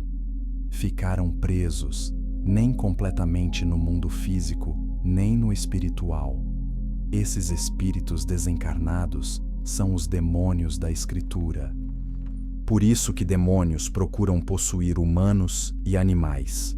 Eles anseiam pela experiência física que perderam. Por isso que Jesus teve autoridade para expulsá-los. Por isso que eles vagam por lugares secos, buscando descanso que nunca encontram. O livro de Enoque explica que uma porção dos espíritos dos Nefilim foi permitida permanecer ativa na Terra para punir a humanidade até o julgamento final. Eles se tornaram as forças demoníacas que influenciam cultura, tentam humanos e trabalham para destruir o que Deus criou. Então, a guerra espiritual que experimentamos hoje traça raízes diretas de volta aos Nefilim. Os gigantes morreram fisicamente no dilúvio, mas sua influência espiritual continuou através de seus espíritos desencarnados e os anjos caídos que geraram os Nefilim. Judas, versículo 6, e 2 Pedro 2, versículo 4, dizem que foram lançados em prisões de escuridão, em abismos, mantidos em cadeias até o dia do julgamento. Eles já não estão livres para interagir com o mundo físico como fizeram antes. Mas Satanás, que orquestrou a rebelião inteira, ainda está ativo. E ele tem legiões de demônios, os espíritos dos Nefilim, trabalhando sob seu comando. A batalha que começou antes do dilúvio continua até este dia. Noé ficou na terra recém-seca. Sua primeira ação? Ele construiu um altar ao Senhor. Pegou de todo animal limpo e toda ave limpa e sacrificou ofertas queimadas no altar. Adoração. Depois de passar por trauma inimaginável, depois de perder tudo, depois de flutuar sobre as águas de julgamento por mais de um ano, sua primeira resposta foi adorar. E Gênesis 8, versículo 21, diz que o Senhor sentiu o aroma agradável. O sacrifício de Noé, oferecido de coração grato, agradou a Deus. Deus fez uma promessa então: nunca mais amaldiçoarei o solo por causa do homem, embora toda inclinação do coração humano seja má desde a infância. E nunca mais destruirei todos os seres vivos como fiz. Isso não significa que humanos de repente ficaram bons. Significa que Deus escolheu mostrar paciência, dar tempo para arrependimento, fornecer oportunidade para a redenção. E Ele colocou um arco-íris no céu como sinal dessa promessa. Sempre que as nuvens se reunissem e a chuva caísse, o arco-íris apareceria para lembrar a Deus e à humanidade que Ele nunca mais destruiria toda a vida com uma inundação. Toda vez que você vê um arco-íris, você está vendo misericórdia de Deus. Você está vendo sua paciência. Você está vendo prova de que Ele mantém suas promessas. Comente abaixo se você nunca havia entendido o significado completo do arco-íris antes. Compartilhe este vídeo para ajudar outros a aprender a verdadeira história por trás de um dos símbolos mais bonitos da criação. Capítulo 11. O mundo lavado e renovado. Noé tinha agora a responsabilidade de recomeçar a civilização humana. Mas desta vez seria diferente.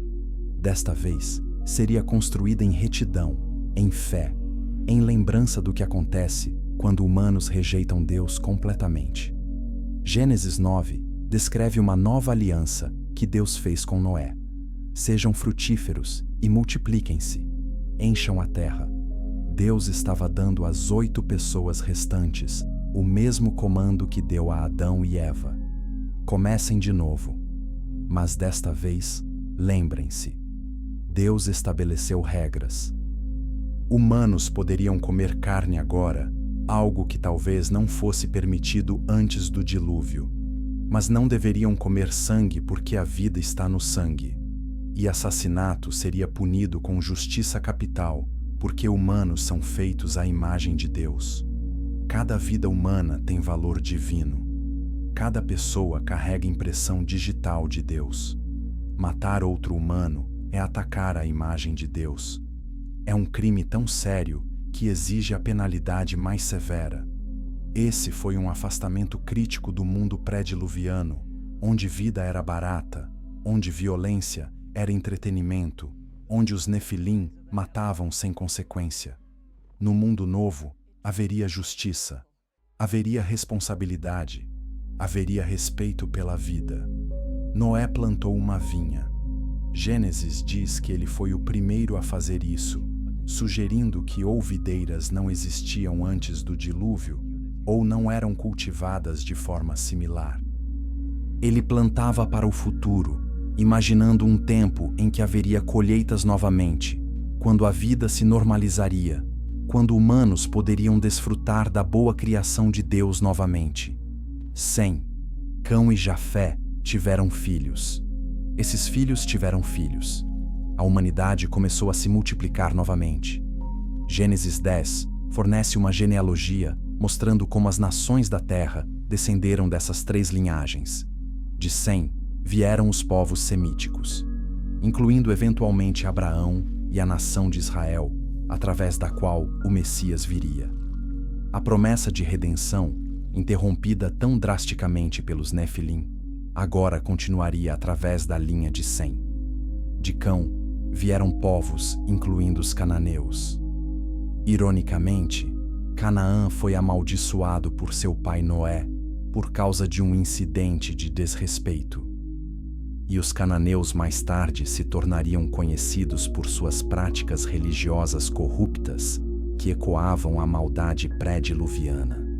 Os padrões antigos tentariam se reafirmar. De Jafé vieram povos que se espalharam pela Europa e Ásia. A família humana diversificou-se, desenvolveu línguas diferentes, criou culturas distintas, mas todas rastreáveis de volta aos 3 filhos de Noé. Mas aqui está algo perturbador. Números 13 e Deuteronômio 2 mencionam gigantes vivendo na terra depois do dilúvio. Os filhos de Anak, Og, rei de Bazã, cuja cama tinha 4 metros de comprimento, Golias e seus irmãos na terra dos filisteus. Como gigantes apareceram novamente após o dilúvio? Gênesis 6, versículo 4, fornece uma pista. Diz que havia Nefilim naqueles dias, e também depois do dilúvio. Alguns estudiosos acreditam que talvez Cão ou sua esposa carregavam genes recessivos dos Nefilim. Talvez DNA Nefilim sobreviveu através da família de Cão de alguma forma. Os textos antigos não são totalmente claros, mas sabemos que gigantismo reapareceu, embora nunca mais na escala devastadora pré-diluviana. Esses gigantes pós-diluvianos eram formidáveis, mas não invencíveis. Caleb e os israelitas os derrotaram. Davi matou Golias. Humanos podiam enfrentá-los com fé em Deus, porque desta vez, humanos não estavam lutando sozinhos. Desta vez, tinham promessas e presença de Deus. A cidade de Babel emerge em Gênesis 11. Humanos decidiram construir uma torre que alcançasse os céus. Não fisicamente até Deus, mas simbolicamente desafiando-o novamente. tentando fazer um nome para si mesmos em vez de honrar o nome de Deus. Deus confundiu suas línguas, forçando-os a se dispersar pela terra, porque unidade em rebelião é perigosa. Uma humanidade inteira trabalhando junta na direção errada pode alcançar níveis de mal que rivalizariam com os dias pré-diluvianos. Dispersão era misericórdia. Forçava a diversidade que limitaria a extensão de qualquer império maligno futuro. Criava barreiras linguísticas e culturais que tornariam dominação global, como a dos Nefilim, muito mais difícil.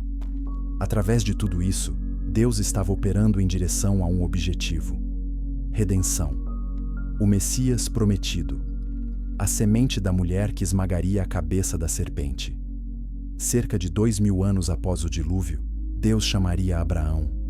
Faria promessas a ele sobre uma nação e uma semente através da qual todas as nações seriam abençoadas. Essa semente eventualmente seria Jesus Cristo, o único que finalmente derrotaria Satanás, pecado e morte. Jesus viria através de uma linhagem humana pura, não corrompida por genes angelicais, não mesclada com hibridização demoníaca.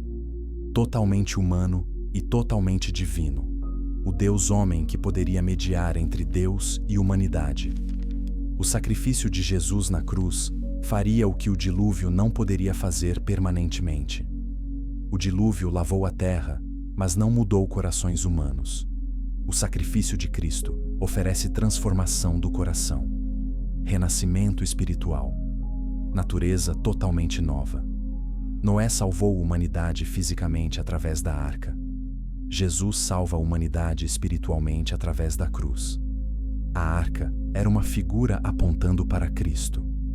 Assim como apenas aqueles dentro da arca foram salvos da inundação física, apenas aqueles em Cristo são salvos da inundação espiritual de julgamento vindouro. E sim, há julgamento vindouro. Deus prometeu nunca mais destruir a terra com água, mas 2 Pedro 3 nos diz que da próxima vez será com fogo. Os céus desaparecerão com rugido. Os elementos serão destruídos pelo calor intenso. E a terra e tudo nela será exposto. Mas assim como Deus forneceu uma arca para aqueles que acreditaram na época de Noé, Ele fornece uma arca agora. Essa arca é Jesus. Entrar nele através de fé é garantir salvação do julgamento vindouro. Deixe um like se você está vendo as conexões entre a história dos Nefilim e a necessidade de salvação em Cristo. A história inteira da Bíblia conta uma narrativa consistente de julgamento de Deus sobre o pecado e sua provisão de salvação para aqueles que confiam nele. Capítulo 12. Ecos dos gigantes, através do tempo. A história dos Nefilim não termina com o dilúvio. Seus ecos reverberam através da história humana de maneiras que a maioria das pessoas nunca reconheceu. Toda a cultura antiga tem mitos de gigantes. Os gregos contavam histórias de titãs e cíclopes. Os nórdicos falavam de Jötnar, gigantes de gelo. Os nativos americanos preservavam lendas de gigantes que uma vez habitaram a Terra. Hindus antigos escreveram sobre Rakshasas, seres gigantes poderosos. Essas não são coincidências aleatórias. São memórias corrompidas de eventos reais. Quando Deus confundiu línguas em Babel e dispersou a humanidade, eles carregaram histórias com eles. Histórias dos dias antes do dilúvio. Histórias de quando gigantes governavam. Mas sem o contexto bíblico, essas histórias foram distorcidas. Os Nefilim se tornaram heróis em vez de vilões. Anjos caídos se tornaram deuses para ser adorados. Eventos horríveis foram romantizados em épicos sobre semideuses e suas aventuras. Hércules, Aquiles, Perseu. Esses heróis míticos da Grécia provavelmente são ecos distorcidos dos Nefilim. Meio humanos, meio divinos, com força impossível. A mitologia os celebra. A Bíblia revela o que eles realmente eram: abominações que quase destruíram a criação. As pirâmides do Egito levantam questões. Como civilizações antigas moveram blocos de pedra pesando centenas de toneladas sem tecnologia moderna? Alguns estudiosos especulam que conhecimento dos anjos caídos, preservado por Cão através do dilúvio, pode ter influenciado culturas pós-diluvianas antigas. Outros apontam para Stonehenge, as linhas de Nazca, Pumapunku e inúmeras megaestruturas antigas. Como elas foram construídas? Conhecimento antigo, possivelmente originado dos vigilantes antes do dilúvio, pode ter persistido de formas limitadas. Mas isso é especulação. O que sabemos com certeza é que o padrão de humanos buscando o conhecimento proibido, de procurar atalhos para poder, de rejeitar os caminhos de Deus em favor de iluminação alternativa, tem se repetido através de toda a história. As religiões de mistério da Babilônia, do Egito, da Grécia e de Roma, todas incorporaram elementos das antigas práticas pré-diluvianas: adoração de estrelas, contato com espíritos, rituais secretos que prometiam conhecimento oculto, sacrifícios humanos para apaziguar deuses. A igreja primitiva enfrentou o gnosticismo, um sistema que alegava conhecimento secreto, superior à fé bíblica simples. A Idade Média viu alquimia, tentativas de transformar matéria e obter imortalidade através de meios ocultos. A Era Moderna tem nova era, ocultismo e tentativas renovadas de contatar seres espirituais através de vários meios. O desejo humano por conhecimento proibido nunca morreu. A tentação de pular a autoridade de Deus e alcançar iluminação através de fontes alternativas permanece forte. E guerra espiritual continua. Paulo escreve em Efésios 6 que não lutamos contra carne e sangue, mas contra autoridades, contra poderes deste mundo tenebroso, contra forças espirituais do mal nos reinos celestiais. Essas forças espirituais incluem demônios, os espíritos dos Nefilim. Eles ainda trabalham para destruir humanos, ainda sussurram mentiras, ainda oferecem atalhos para poder que vem com preços que as pessoas não percebem até que seja tarde demais. Mas crentes têm autoridade sobre eles. Jesus demonstrou isso repetidamente, expulsando demônios com uma palavra. Ele deu essa autoridade aos seus discípulos, e ela continua disponível para aqueles que seguem Cristo hoje. A vitória já foi conquistada. Quando Jesus morreu na cruz e ressuscitou dos mortos, ele derrotou Satanás e todas as suas forças. Colossenses 2, versículo 15, diz que ele desarmou os poderes e autoridades, expondo-os publicamente ao triunfo sobre eles pela cruz. A batalha ainda acontece, mas o resultado já está decidido. Apocalipse 12 descreve guerra no céu, onde Satanás é lançado para baixo. Apocalipse 20 descreve seu encarceramento final e punição eterna no lago de fogo. Os anjos caídos que geraram os Nefilim aguardam julgamento final. Os demônios que são espíritos dos Nefilim sabem que seu tempo é curto. E todo o sistema construído em rejeição de Deus eventualmente cairá, assim como a civilização pré-diluviana caiu. Mas até lá, precisamos entender o que aconteceu antes.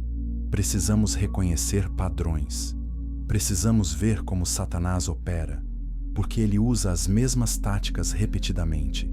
Ele tenta humanos com conhecimento proibido, promete poder, oferece prazer, diz que Deus está retendo coisas boas, assim como fez no jardim, assim como fez através dos vigilantes, assim como continua fazendo hoje, e ele trabalha para corromper DNA humano. Isso soa estranho, mas considere desenvolvimentos modernos: edição genética, transhumanismo, tentativas de fundir humanos com máquinas, experimentação que borra linhas entre humano e não humano.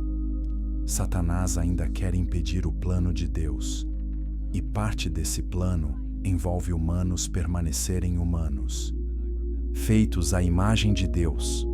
Qualquer tentativa de alterar fundamentalmente o que significa ser humano ecoa a estratégia pré-diluviana de criar seres híbridos. Jesus disse que assim como foi nos dias de Noé, assim será nos dias da vinda do Filho do Homem. As pessoas estavam comendo e bebendo, casando e dando em casamento, até o dia em que Noé entrou na arca. E elas não sabiam até que a inundação veio e as levou todas. Jesus estava alertando que os dias antes de seu retorno se assemelhariam aos dias antes do dilúvio.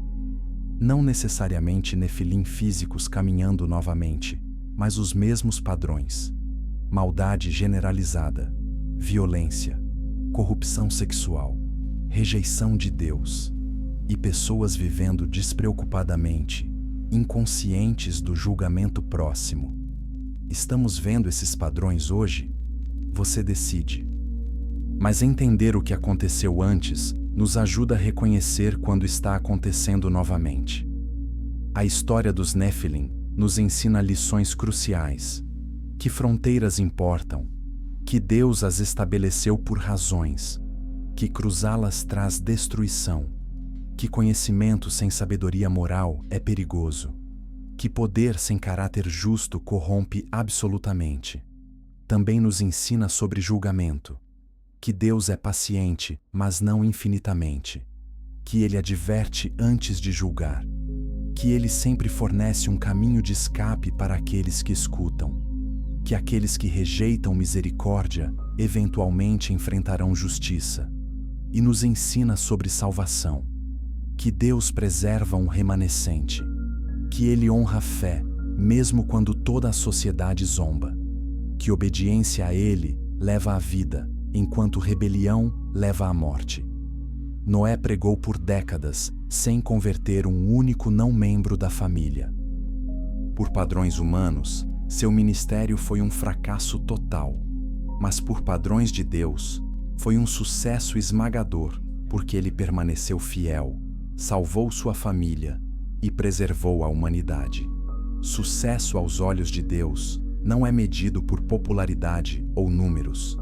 É medido por fidelidade, por obediência, por permanecer firme, mesmo quando todos os outros caem. A arca era tão larga quanto um campo de futebol, tão longa quanto um navio moderno de carga, tão alta quanto um edifício de 4 andares. Mas apenas 8 pessoas escolheram entrar. Tamanho não importava. O espaço estava disponível. A porta estava aberta, mas convite foi rejeitado. Hoje, a arca é Jesus. Há espaço para todos. A porta está aberta. O convite sai para toda pessoa. Mas quantos entrarão? A verdade é que muitos rejeitarão. Jesus disse que larga é a porta e ampla é a estrada que leva à destruição, e muitos entram por ela. Mas estreita é a porta e apertada é a estrada que leva à vida, e apenas poucos a encontram. Assim como nos dias de Noé, a maioria escolherá o caminho largo, viverá para prazeres imediatos, rejeitará avisos, zombará daqueles que vivem diferentemente e descobrirá tarde demais que estavam errados. Mas alguns, um remanescente, escolherá o caminho estreito. Acreditará mesmo quando for impopular. Obedecerá mesmo quando for custoso. Entrará pela porta estreita que é Cristo e encontrará salvação. A pergunta não é se haverá julgamento. A pergunta é se você estará pronto quando ele vier. A história dos Nefilim terminou com água cobrindo toda a maldade, limpando a ardósia, dando à humanidade uma segunda chance. Mas a tendência humana para o pecado permaneceu. É por isso que precisamos de mais do que julgamento externo. Precisamos de transformação interna. Precisamos de corações novos. E isso É exatamente o que Jesus oferece. O dilúvio lavou o mundo fisicamente. Cristo lava almas espiritualmente. O dilúvio salvou 8 pessoas temporariamente. Cristo salva todos que creem eternamente. Então, enquanto aprendemos com história, enquanto entendemos o que aconteceu com os Nefilim, enquanto vemos os padrões de julgamento e salvação, a aplicação mais importante é pessoal. Você está na arca? Você colocou sua fé em Jesus Cristo como seu Salvador? Quando o julgamento final vier, e ele virá, você estará pronto? Esta é a questão que a história dos Nefilim finalmente levanta. Não apenas fatos fascinantes sobre gigantes antigos e anjos caídos, mas uma pergunta pessoal sobre sua própria alma. Porque a história se repete. Os padrões continuam. A batalha espiritual continua. E um dia, assim como nos dias de Noé, julgamento virá sobre este mundo. A diferença é que na época de Noé, apenas 8 pessoas estavam prontas. Quantas estarão prontas quando Jesus retornar? Obrigado por passar este tempo explorando um dos mistérios mais profundos da Bíblia. Se este vídeo abriu seus olhos para aspectos da Escritura que você nunca viu antes, inscreva-se no canal. Há muito mais a descobrir sobre o mundo espiritual, sobre história bíblica, sobre verdades que muitas vezes são ignoradas ou mal compreendidas. Deixe um like se este conteúdo agregou valor. Compartilhe com amigos e familiares que precisam ouvir esta história. E comente abaixo suas reflexões. O que mais o surpreendeu? O que você aprendeu? Como isso mudou sua perspectiva? Que você ande em sabedoria, que você escolha o caminho estreito e que você esteja pronto quando o noivo vier, porque ele vem. E quando vier, será tarde demais para desejar ter escolhido diferentemente. A porta da arca está aberta agora. Entre enquanto ainda há tempo. Entre em Cristo através da fé e encontre salvação que dura para sempre. Que Deus abençoe você.